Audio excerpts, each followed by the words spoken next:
No CCS. Okay, I've created this little sort of diagram to try and help understand this problem, but keeping in mind that there's so many different variables that can affect why CCS hasn't been paid, and I'm going to do my best to try and answer the common ones, right? But even in this tutorial, I might still miss some, only because they're so unique to their specific situation. So just what I'm trying to say is it's not clear cut on one thing. You might need to open up 5 different reports to find out. You might need to see if the sessions were submitted, if the entitlements are there, if enrollment status. Let's go through the chain. Actually, I've created what I call the CCS chain. Now, each step is determined on the predecessors. Okay, so for example, I can't get entitlements if I don't have a completed enrollment status. Okay, I can't submit sessions if I don't have an enrollment ID. Payments won't load, like CCS payments won't load onto our reports, onto our statements, or sorry, this way. Yeah, CCS invoices. So the CCS won't appear on the statements and invoices if any of these things prior haven't happened. Okay, so I'll go through them with you, and we'll go through like this little sort of guide, right? And I'll show you like if this doesn't occur, what does that mean, right? And I have a few little screenshots where I've blacked out some confidential information, so we can sort of go through that as well. And I think that's here. Let me just check that they're working. Yeah, cool, awesome. All right, if I do, I can just do this. Awesome. Just checking something. Okay, cool. So let's start from the beginning, right? Now, some of this might be redundant and you might already know it, but it is important. Trust me, guys, because the amount of times that something like stuffs up here without us even knowing, which affects down here, sorry, is outstanding. So let's go through the chain. First thing is we need to create the enrollment ID. So we need to make sure that the child has been submitted and they have an enrollment ID on their profile, okay? This might sound like baby steps, but it is important. Sometimes, and for whatever reason, you create an enrollment ID, but for whatever reason, that enrollment ID doesn't filter through the child's profile. So every time you submit your sessions, they're not actually getting submitted. So that could be a troubleshooting step, right? So double check, does the child have an enrollment ID? Cool, yes, let's go. Now, what status is the enrollment in? Okay, so by the way, for anyone that doesn't know, enrollment IDs you can check by weekly attendance fee screen. We have a filter here, which is children without enrollment IDs, and you can clearly see a whole list of anyone that doesn't have it. Or you can run all children, and again, it won't work. All children, and you'll see in a big gray box any child that doesn't have an enrollment ID. Did I put it here? Let me see something. Yeah, perfect. All right, so if you can see this like that, how do you... Sorry, I'm on a Mac and I'm not proficient in Mac. See how it says no enrollment ID? So off the weekly attendance fee screen, you can run a report and it will clearly show you children that don't have enrollment IDs. Okay. On that note as well, I might not have the latest, but you guys will. Under your CCS status here, so when you go to view all children, you have a column called CCS status. It will clearly show you if a child has an enrollment ID, and it will appear with a text field like this, which you can also click through and see that child's specific enrollment status and whatnot, as well as it will have a confirmation message, either confirmed or not confirmed, so you know what status they're in. Confirmed just means completed, not confirmed means any other status, ceased, pending confirmation, pending eligibility, disputed, you name it, anything that's not confirmed. All right. So that's important. Next thing is the statuses. Okay. So especially when you're starting off and you just created a new enrollment ID, there might be pending confirmation. What that means is we still won't have any entitlements. The parent still needs to go into MyGov and confirm it. Okay, so that's number one. Number two is pending eligibility. What that means is you've done everything correctly. You've created an enrollment ID for this child, but the parent is not eligible for whatever reason. Could be the wrong carer and guardian. They need to switch it over. Could be they haven't completed some paperwork. So they need to actually update that. Again, that's going to stop us from getting CCS because it's not confirmed. My favorite, well, my least favorite, right? But my favorite one to troubleshoot because it just comes out of the blue is disputed.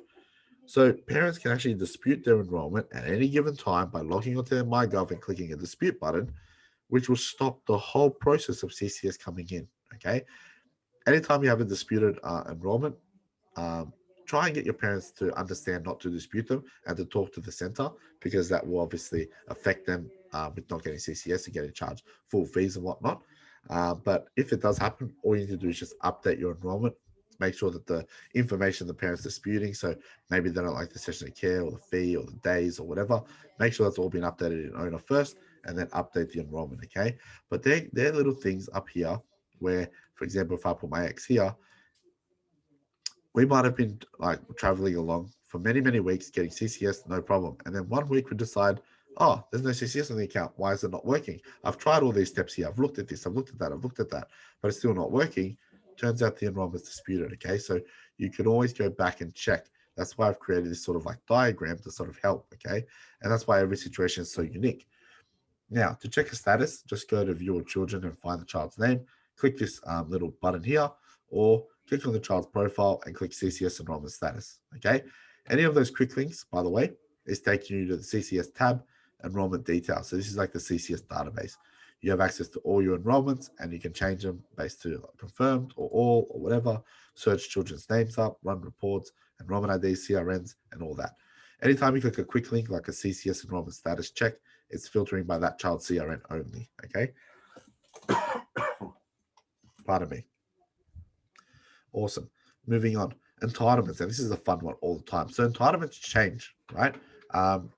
It just happens. I don't know why all the time. It's more like a CCS reasoning on why they've changed, but they do. So you can check this under the CCS entitlements section, okay? On entitlements, we have more than just changes. We have percentages. Does the family have a percentage, okay? One thing that we get asked quite a bit of times, and it's that some people aren't aware of, is if your percentage or your hours is 0, the total CCS will always be 0, okay? That's very important. Another thing to note is caps, okay? Have like what I call exhaustion. Have families exhausted their hours? Because if they have, they'll get less CCS the second week. Have they exhausted the daily cap? The daily cap basically is, pardon me, daily cap is the allowable amount per hour that CCS will pay for a school-aged child. Sorry, for a non-school-aged child, they will pay $12.20 at the current time. For a school-aged child, they'll pay a total of $10.67. That's per hour for each hour they attend the care, right? Now, if the child attends more hours or at a higher rate or whatever, right? When you divide the amount of hours they're attending per day divided by the fee, so the fee divided by the hours, you might go over that cap. So CCS will only pay up until that cap. And then you take into consideration their percentages. And then you can take into consideration also their withholding, right? So that obviously affects things. Another thing as well is absences. If the child goes over their absences, that also affects everything. Okay, so under the CCS entitlements, you'll be able to see all that information. And just to show you what it looks like, perfect. What you'll be able to see is you can run a few things. Firstly, latest entitlement changes. So down here, I should have taken a screenshot of that. Sorry, guys, I didn't take a screenshot of that. I didn't think of it. Down here, you just got to play imaginary now. Imagine a big table. You'll have every child's name on the left-hand side, as well as what their previous hours, percentage, and annual cap, if they've reached the annual cap limit, right? Each column here, and that's all the previous. And on the right-hand side, you'll have all the new. So their new CCS percentage, their new hours, and if they've reached the cap, as well as on the right-hand side, when the date change took effect. So what that means is you might have Johnny at 50%, 100 hours, and then they haven't reached the cap. And then what happens is they increase the percentage. So from 50%, they go to 85%. OWNA will show this to you here, and there'll be a little green text. So green text means increase, and there'll be a green arrow pointing up, and red text means decrease, and there'll be a down arrow pointing down. Okay, so basically what that means is you can easily see the changes that have been made. One thing to note on this is on the right-hand side, it shows you when the change took effect. However, CCS can backdate as well. So you might need to run this filter at the top to see Johnny, for example, see when the change took effect, see what happened the week before, see what happened the week before that, to see if any other weeks were also affected. Because if we've received more CCS than we should have, there might be a retraction of CCS at a later stage, okay? So that's important to note. At any stage, you can also check the child's entitlements. On the child's profile, there's a quick link at the top you can click to see their entitlements for just that one child, or you can run it from here. And essentially what happens is you'll get a screen that looks like this, and it will tell you the child. So it'll tell you the date, first of all, the child's percentage, right? The child's hours. If they have any other hours at another center, it will be here as well. So they might have 100 hours as a total, but at this particular service, they only have 60 hours. So they have 40 at the other one. You'll see that there. If they have any increased percentages, if they reach their cap, it will say yes or no. What their absence count is at that particular point in time, what their withholding percentage is, and if they're exempt for the preschool funding. So that's all there, and you can see that at any given stage. Okay, now that's obviously going to affect the CCS amount that we're getting. So keep that in mind, that just because things in entitlements was a certain way one day, it doesn't mean they don't change. So feel free to always look at that as well. Okay, moving forward from that, submitting our sessions. This is a common one, guys. Sometimes sessions don't get submitted for whatever reason, and there's different reasons that they don't get submitted. Like I said, we might do another training in the future about CCS components and errors and whatnot. So that might be something we'll talk about. But note that there might be children that don't get submitted. Depending if you're submitting your sessions automatically or manually, you'll get an email if you're doing automatically to tell you that there were errors. If you're doing it manually, we always recommend jump onto your weekly attendance fee screen. Okay, did I put that in here? Oh yeah, I said it before. So jump on your weekly attendance fee screen and run report. Okay, it will show you. So you can run a report with just errors only. Okay, or you can run a report with all your children. If you do all your children, you'll be able to see ticks and crosses to show which children have and have not been submitted. Okay, so you can clearly see if a child hasn't been submitted, you can try and push them through. Now, what's going to happen is they'll appear like this. There'll be an X next to their name, and there'll be a little blue icon here. That blue icon allows them to be submitted again. And if you push it and there's an error, read the error, work out what it is, have a look at our trainings as well to see if our error is already discussed and what you need to do. If not, give us a call to try and work it out. But essentially, if a child's not submitted for CCS, obviously they're not going to get any payments. So that's one thing to note as well. So a lot of times when we get an issue down here, it's actually because of a break somewhere along the chain further up. It's not something that happened just down here. Okay, so I just want you guys to get into the habit of focusing on these things and looking at each one of these individually for each case, because that's what we do in support anyway. When you guys call us, we have no idea about your accounts and whatnot, so we just look at all these different things. And like I said before, a lot of the times it's just like, it actually just looks like this. Like, we'll go in, we'll look at a family transaction, for example, where you tell us which one, and we're in there. Okay, that's not a good one. And then what we'll do is we'll open up the attendances, for example. We'll open up old invoices. We'll open up all these other things in different tabs. We'll go and check their entitlements at that particular stage. We'll check their sessions, we'll check their session subsidies. We'll have all these things, because what we're trying to do is work out what's the issue this time, right? You might have two issues on the same day, different reasons. So you need to try and identify what it is. And it's not as easy as just looking at one place and it being there, because like I said, every situation is different. Okay, so it's about using that sort of troubleshooting, knowledge that you've gained through this webinar, hopefully, that allows you to work it out. Okay, and once again, when you get stuck, use our support. We have a fantastic support team here to help you. So if you can't work it out on your own, give us a call. But we want to try and get you guys to the stage where you can start to troubleshoot these on your own, especially when they're like common ones. And then when they're not common, you give us a call and we help you, right? We don't mind helping. That's not a problem. It's not about you guys not using us at all, or we don't want to talk to you or something like that. No, 100% not. It's just about educating you so you don't have to make the call, so you can work out what it is. So you can try and run a report or two to see if you can work it out. All right. So that's what this whole what I call CCS chain is designed to do. Okay. Next, so we've submitted our sessions on a Monday generally, because we submit them on the weekend or a Friday if it's automatic. What happens is we get our payments. Now, one thing you want to note about payments is you want to come here to CCS payments and you want to run that report. Okay. OWNA is constantly checking centers to see if their payments have gone through. Now, we do that sporadically. On Monday, it's more frequent. I think it's few hourly, like 2-3 hours at a time, right? But what might happen is we might check at 9 o'clock and your payment's clear at 9:30. So we've missed it on that particular check. So we have to wait another 2-3 hours to see if they've cleared. Okay. Now, if that process like happens in that particular case, when we check for the payments, what we're looking for is to make sure that they've cleared. Okay. So we want to see payments that look like this. Okay. So you'll run your report. Now, let's even go back one step. When running the report, and this is important, making sure that after you run a report, you'll have a report date here, okay? Oops. You'll have the report date in this column. And one thing to note is about the payment report is the way you filter the dates is a little bit different. So I'll just quickly go through that. You need to run the dates that the payment is made, not the week the payment is made for. So in my particular case, the payment is made for the 29th, but the payment will be made the following week. So I don't even know what I just did. So if you see my calendar here, that was March. So let's go back to March.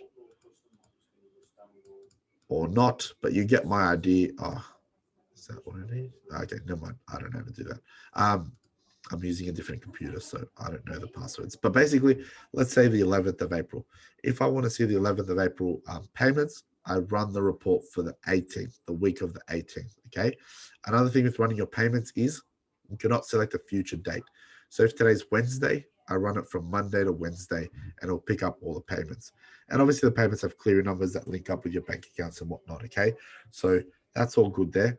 Make sure you run the correct report is the first thing, and make sure the status is clear, okay? If it's open, it means you need to wait a little bit longer and it will clear. The annoying thing, or the question mark ambiguous thing about this is we don't know when they're going to clear. Every center is different. For the same center, each week might be different.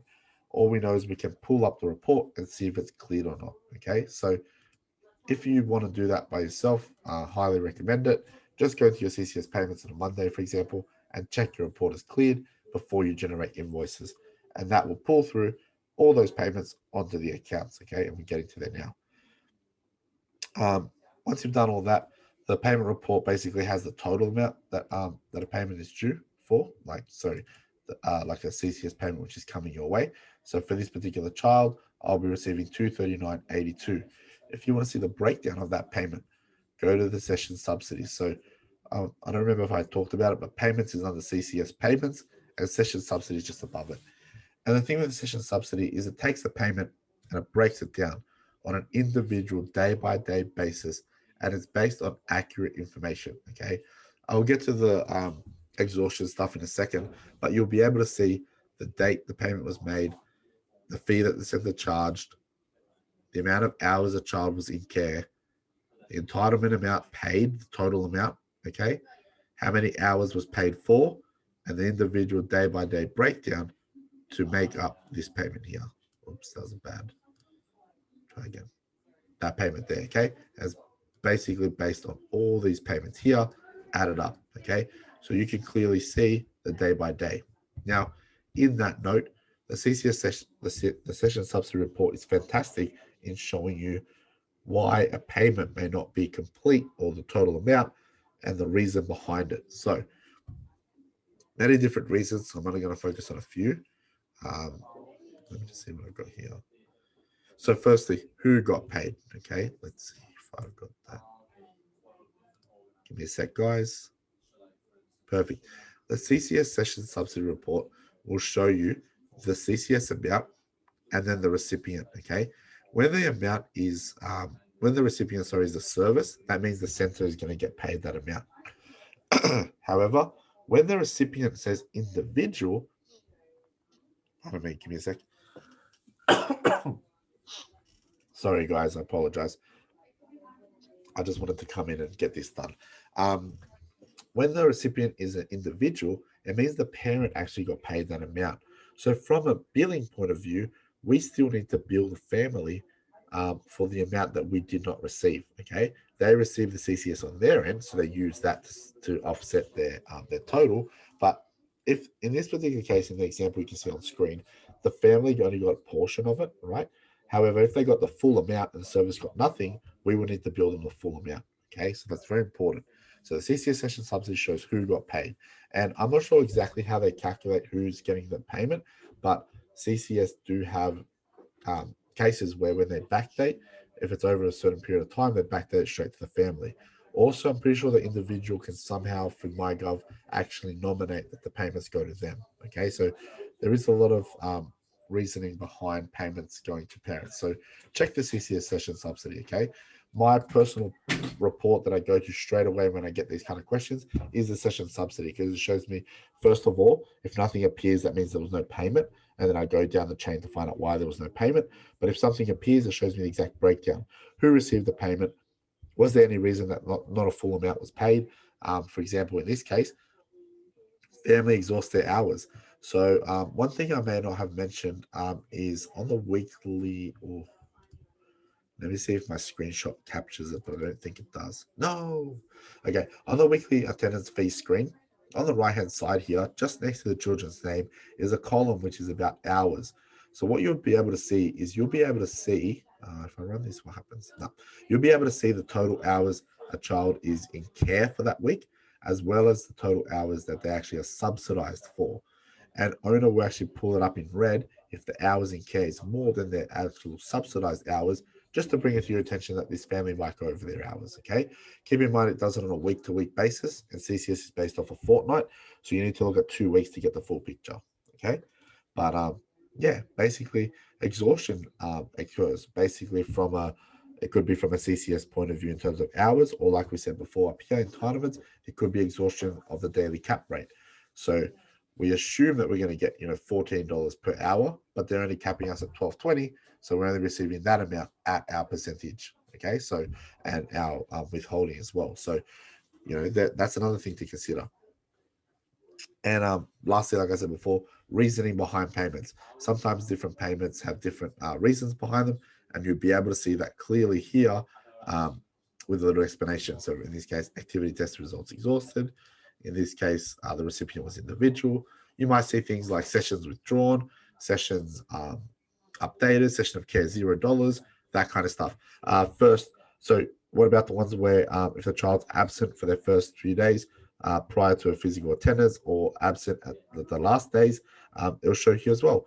Absence prior to first physical attendance, I don't remember what it is at the end of the period, but there is a wording for it, like absence, not prior, but I can't think of the words on top of my head, but you get what I mean, right? There will be a reasoning to say that the last few attendances were absences, hence no CCS paid. Hence, parent has to pay full fees for those days, okay? So that all does come in there as well. If absences are exceeded, it might come up there as well. But there are many different reasons. I can't think of all of them at the top of my head. But basically, use that report. It does help out a lot, okay? So if you want my number one go-to, I say go from the family transaction screen. And I don't have it here because we don't have CCS, but essentially, which one was I using? Maybe under the attendances, you'll have a green line of text, and that little person on the CCS subsidy will take you straight to the CCS subsidy report, okay? Or just go CCS, session subsidy, find the date range, find the child, okay? Use this report. Oh, it has it here. It has all the headings. So it does show you a lot of different reasons why CCS might be reduced or zero, okay? So it's probably my favorite one to go to. And then if that has everything appearing correct, then I go down the rabbit hole, okay? And then once we've done all this stuff, basically, say for example, we've loaded our payment reports, we check out session subsidy, whatever, it all looks good. A few things we can do to actually get it to appear on the account. Once you load our payment report, one thing to note is the CCS amount just goes to the family account. It doesn't show on the statements or invoices just yet. All you need to do is balance your account, okay? Now, when you balance your account, when you run your invoices, it automatically will balance your accounts, okay? But you can also manually balance your accounts. And what balancing your accounts means, pull through any CCS payments, any changes in attendances, any updates in payments, and show me the correct or the up-to-date balance at this particular point in time, okay? So to balance all your accounts, just go to the family account section and balance them at the top here, okay? It will show you what you're previously balanced to. So if you don't want to change that, you just balance to the same date, for example, 19th of April, okay? Update family account balances, and it'll update those. Or if you want to generate like invoices for a new period or whatever, you can move it to the next, let's say you want to see what it looks like before generating invoices, you can go to the 2nd of April, for example, update the family account balances, and you'll be able to see that there as well. And what this does in the background is it pulls through any CCS payments, updates and payments made, and also any changes in attendances. And when you're doing balancing in terms of attendances, it's looking at the last 8 weeks, okay? So any changes in the last 8 weeks, it'll pull through. Now, really quickly on this note, if you generate an invoice, it will automatically balance your accounts. Okay, so when I generate an invoice under invoices and payments for the 12th of April to the 18th of April. Oh, actually, sorry, give me 1 sec because it's important. We'll go back. When balancing accounts, sorry, I will get back to the invoices stuff. Try and balance it till Monday, the beginning of the period, or a Sunday, the end of the period. So the difference is, if I balance to the 11th of April, I'll see all the attendances up until then. Okay. If I balance to the 12th of April, I will not see any attendances for that week. Again, only see the balances up until the 11th. So essentially, bouncing to the 12th or the 11th will show me pretty much the same data. If I want to see the attendances for that week, balance it to the end of the week, either Sunday or the following Monday. Okay, and you'll be able to see all the attendances, because when you balance to the 12th, it stops the attendances up until that point in time. Okay, it'll still show confirmed CCS and whatnot. If there has been any confirmed payments after this period, it will show that because it needs to. But from an attendances point of view, it will not show. Okay, so keep that in mind. Back to what we were saying before with the invoices. So when you generate your invoices from the 12th to the 18th, and this is someone was asking before about automations and stuff like that. This is one of the things that we've actually updated from, let's say, a month or two ago, right?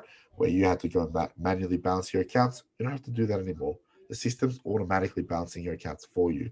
So what it's doing is it's balancing your accounts to the 4th of the 12th, the 12th of April, sorry, to work out what your carryover balances are, because we want to know, before I even generate this invoice, what's the balance of this family? Okay, pull that through. And then it balances your accounts again to the end of the period so that your invoices and your statements all take it up to the same period of time. Okay, awesome. One thing I want to note is on that, because it is important, and this is why we haven't moved to statements yet, right? It's something that we're working on in the background. But as of right now, the recording of this training, when you generate your invoices, it takes into consideration, and especially for people billing in advance, when you're estimating the CCS on an invoice, it takes into consideration every exhaustion possible in terms of hours, in terms of daily caps, etc. At the moment, when you're looking at your statement, these are what do you call it?